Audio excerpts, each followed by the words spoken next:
Day-to-day life experiences are fraught with perplexities that can be addressed in a negative or positive way.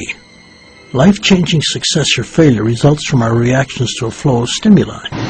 The principles of the Gerson therapy clear the mind to inspire positive responses to stimuli. In cases of drug addiction, crime, and chronic mental illness, these afflictions too can be overcome. For example, cocaine and heroin addicts destroy their cravings for drugs in usually less than 72 hours on the therapy.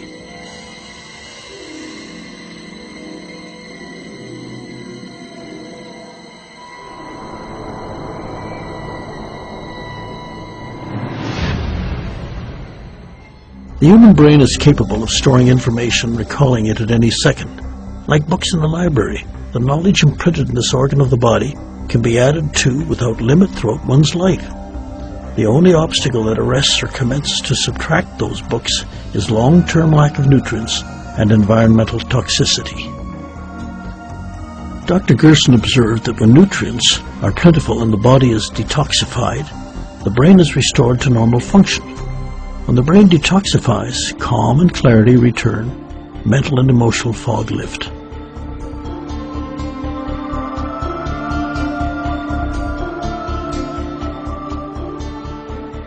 Over 2,400 years ago, Plato wrote, "No attempt should be made to cure the body without curing the soul." The body is miraculous in its design and flexibility. It is a forgiving machine. Even following decades of punishment, it can rebound. One of the first steps we can take is to avoid environmental poisons, even those we think are insignificant. Harmful fractions such as chlorine and fluorine belong to a dangerous class of chemicals called halogens. These chemicals are found in virtually all municipal drinking water and inflict severe damage on the body's endocrine system, particularly the thyroid gland.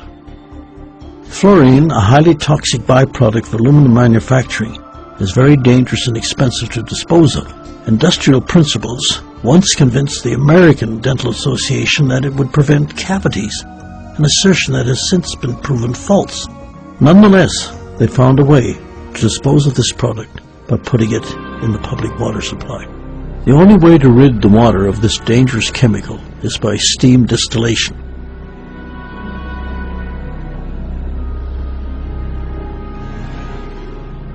But there are other semi-hidden dangers in ingestion of daily poisons that can be avoided. Charlotte cites one example in particular. Well, the dental amalgam is now coming more and more into the fore, even while dentists used to dispute it. It's interesting to note that the American Dental Association claims it's perfectly harmless in your mouth. However, if there is any of the amalgam left over from what goes into your tooth, if it's just left in the office, they're required to dispose of it as toxic waste. But in your mouth it's safe. Of course it isn't, and it's been clearly demonstrated that a lot of children have seizures and all kinds of mental disturbances from the dental amalgam, and so do adults.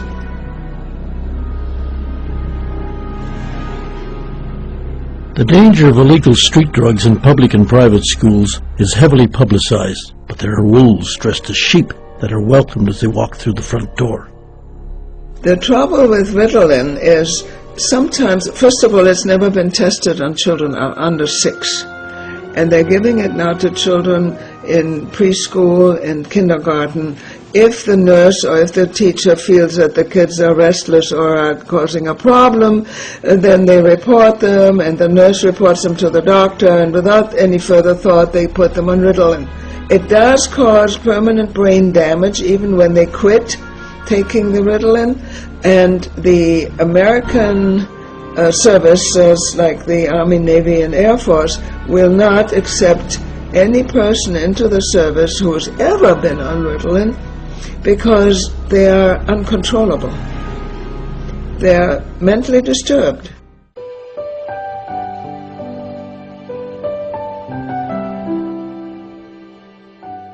Rest is essential for all living organisms.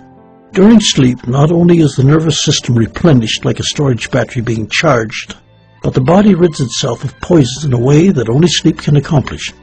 That is why upon waking energy is born anew. Sufficient rest is critical for children, and with the bombardment in daily life of hits to their systems in modern society, repeated lack of it can hinder and sometimes permanently damage a child's brain development. The developing brain of a child at this time in human history must clear a number of hurdles in a bid for genetic normalcy. Children are more vulnerable to environmental pollutants than adults because of their size and faster metabolism.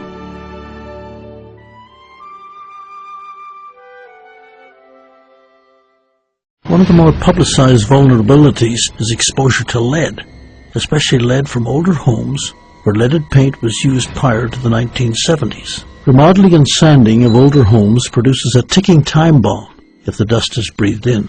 These airborne heavy metals, along with numerous other chemicals in the food and water, are now, unintentionally, passed on to the next generation. But the removal, known as chelation, of such toxins, even heavy metals such as lead, is possible with close adherence to the Gerson therapy. Even the body itself can overproduce a substance that becomes poison in excess in stressful situations if the liver is unhealthy and unable to neutralize it. It's called adrenaline. Meet filmmaker Steve Krushel. Steve films and performs stunts for Hollywood films that push the envelope and the adrenal glands to the limit. In an occupation that demands split-second life-or-death decisions, the adrenaline flows in excess, and if not neutralized, can poison the body into illness. The potency of this substance is profound. When a drop of adrenaline is secreted by the adrenal glands, which are located like little caps on top of each kidney, it enters the bloodstream and is diluted instantly to between 1 to 2 billionths of its original strength.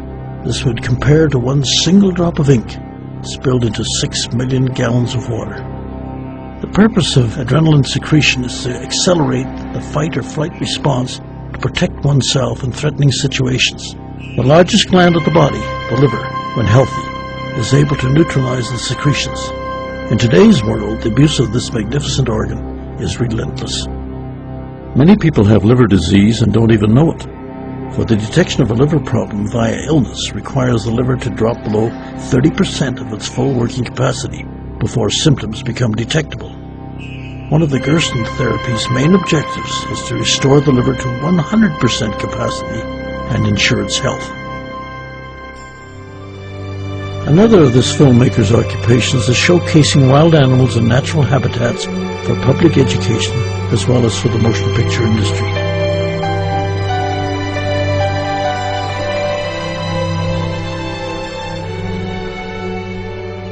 Working with wildlife all my life, I've learned about nutrition. Like this lynx here. If he wasn't fed correctly, he wouldn't be tame and happy. And come to me when I call him. We live up in the North Country here, and lynx are found in the wild, and I use them for education. And they're very beautiful animals, but if they're not fed right, they don't have beautiful fur, they're not friendly, and they certainly won't come back to me when I call them. There you go. The Gerson therapy has changed my life.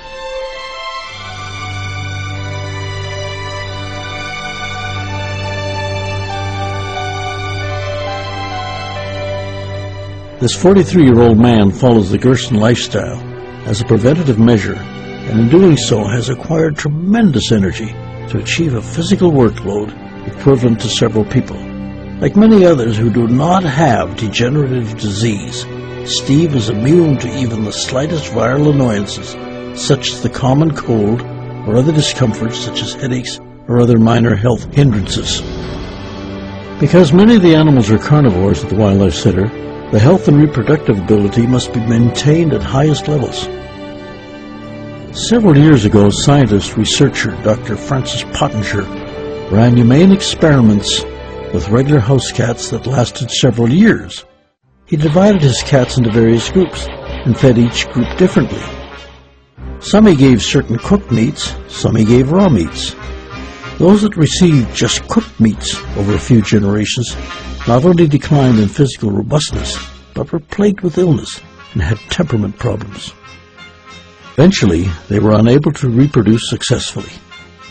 The feces from the animals receiving the cooked product was used as fertilizer to raise string beans, but the beans didn't grow. Some beans hardly even sprouted. The house cats given the fresh raw meat product thrived and produced through each generation successfully. Clearly, wild carnivores such as these were designed to hunt and kill and survive on prey composed of flesh. Their teeth, stomach acids, and short digestive tract bear this out.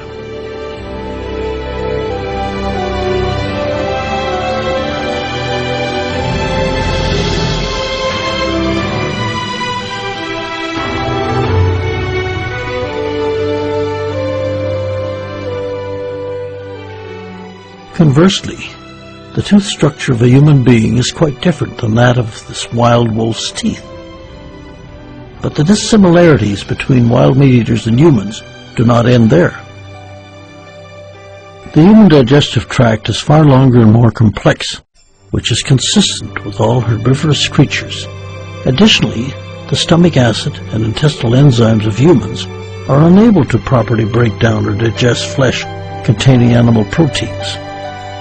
Carnivores have very short, simple intestines to excrete the masticated and digested meat quickly, often within 2 hours, which precludes the chance for the meat to have time to putrefy and poison their systems. In a human being, it takes generally 48 hours for meat to pass through. Invariably, some of it doesn't pass through at all, but instead gets snagged inside tiny pockets in the colon, putrefying not for hours, but days, months, and even years. The toll meat-eating takes on all the essential human organs, particularly the pancreas gland, which is also involved in the digestive process, is enormous. The pancreas was never designed to break down animal protein or meat. Instead, the pancreas produces digestive juices to split the molecules of the correct kind of protein food found only in vegetation. In the digestion of vegetation, the pancreas then can serve its second purpose, producing pancreatic enzymes to fight disease.